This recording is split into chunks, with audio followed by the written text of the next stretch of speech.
Hello everyone. A lot of people have been asking me about this Xiem, what's it, Xiem applicator bottle. And I do use the 20, I think it's the 20 tip, it's the yellow one, to do my outlining on my pieces. They're just, simple.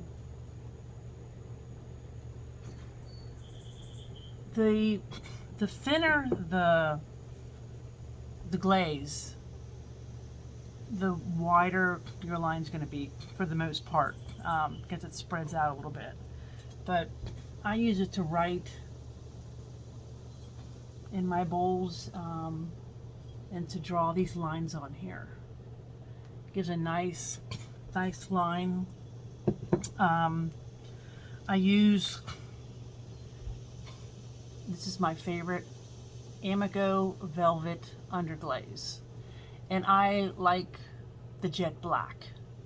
It's really nice and dark. It fires nice and dark, and I add a little bit of water to it before I put it in the applicator bottle. If you put it in the applicator bottle without adding any water, it's just a little too thick. If you add water, put it in here, and you turn it upside down and it drips, it's too thin. So squeeze it back out, add a little more regular glaze without any water in it to thicken it up just a tad. There's really a fine line, didn't mean to phrase it that way, but of too much and too little water. You have to find what works best for you. So breaking my stuff. So also I leave my underglaze in here all the time. I do not empty it out in between each time. Like, I can go sometimes, if I'm busy making a bunch of stuff, because the way I do my process is I spend a couple weeks making a bunch of pottery, then I wait for it to dry for a week, and I fill the kiln, and then I try to glaze all my bisqueware. And then when it's all glazed and in the kiln firing, I start over making stuff. So I kind of do my, I don't know. I always see potters with stacks of bisqueware everywhere. I don't have the space for that. As you can see, I'm in my house. I do it in my, it's kind of like a family room in the back that I took over.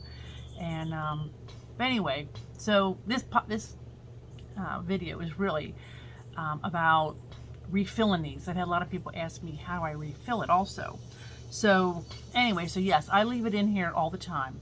I store it in a cup or something with the needle inside. I always store it upside down so that whatever left in the needle does not harden up and get stuck in there, because that is a pain. And I've never had that happen. Like I said, I always store it upside down. So I'm going to show you how I refill it. Let me lower the video, my big fancy video here, a little bit. There we go. Get my big hands out of the way. Okay, so every once in a while, I gotta give him a little bath, clean him up a little bit. Poor little guy. That's pathetic, isn't it? Okay, so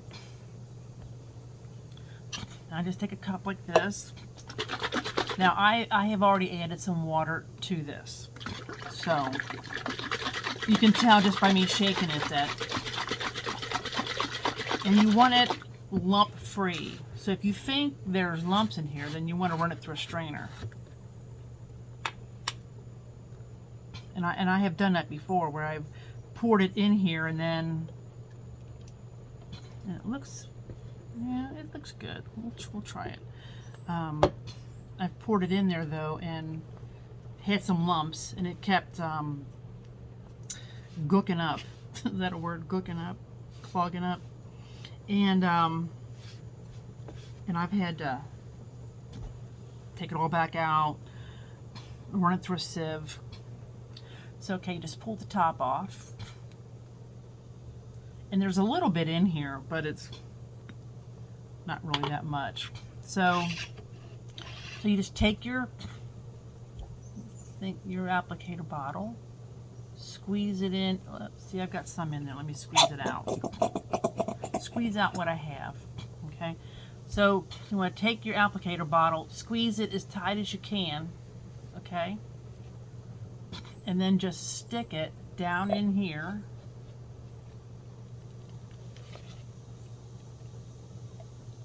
And voila, it's filled.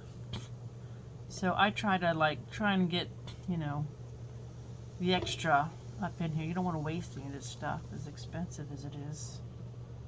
I just bought some, a big jar of red, a pint of red and a pint of orange a couple of days ago. I think it's, wow, that's really full. I don't think I'm going to fit much more in there.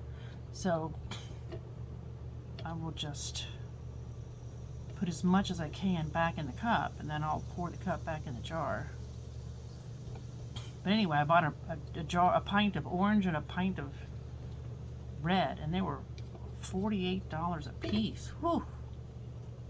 Expensive. I guess I shouldn't have wiped them off first, huh? Okay, so then you just stick your nozzle back in there. I'm going to dip him in the water here. Give him a little bath.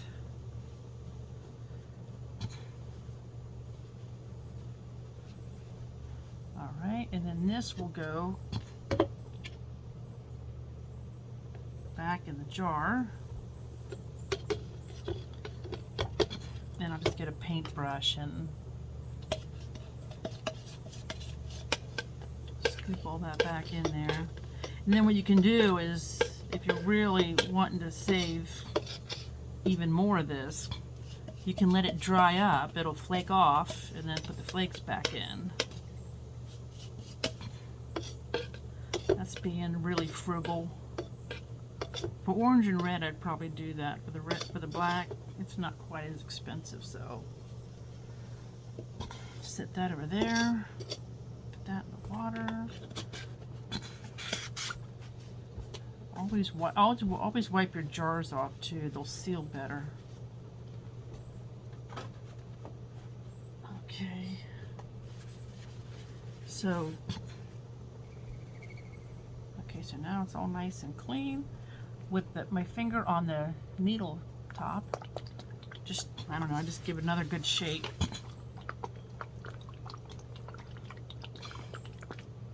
And then as you can see, let's see, I'll bring it closer.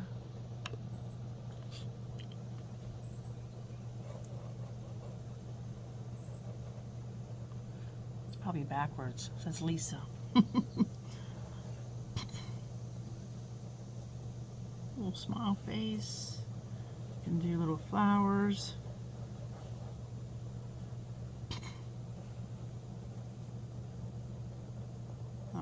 I'm wasting it, aren't I? Anyway, so yeah, they work great. And see, you turn it upside down, it's not dripping. Wipe that off. You can see it's getting slightly. Oh, it'd be nice if it was in the camera, Lisa. Where'd it go? There we go. So you can see there's a little bit coming out here. I don't know if you can see. Yeah. So it's slightly on the thin side. That's okay, because it will thicken up over time, but it's not running out, so that's okay. I'm okay with that. All right, so I'm gonna put the needle tip back in, and that is how you fill the Xiem Applicator Bottle. I love these things. I like that this tip here is short. I think I have more control with that, and with the fat applicator tube here, I think you can get longer lines because you've got more room to add pressure. And so like I said, I never empty these in between each use. I'll just stick it in my cup upside down and leave it for the next time, and then I refill them when they're about Usually when there's only like a third left, I'll refill it. So I hope you enjoyed that short little video, and I'm going to do another video here of painting, so you'll see another one appear soon. Anyway, have a great day. Thank you so much for watching. Oh, it's crooked.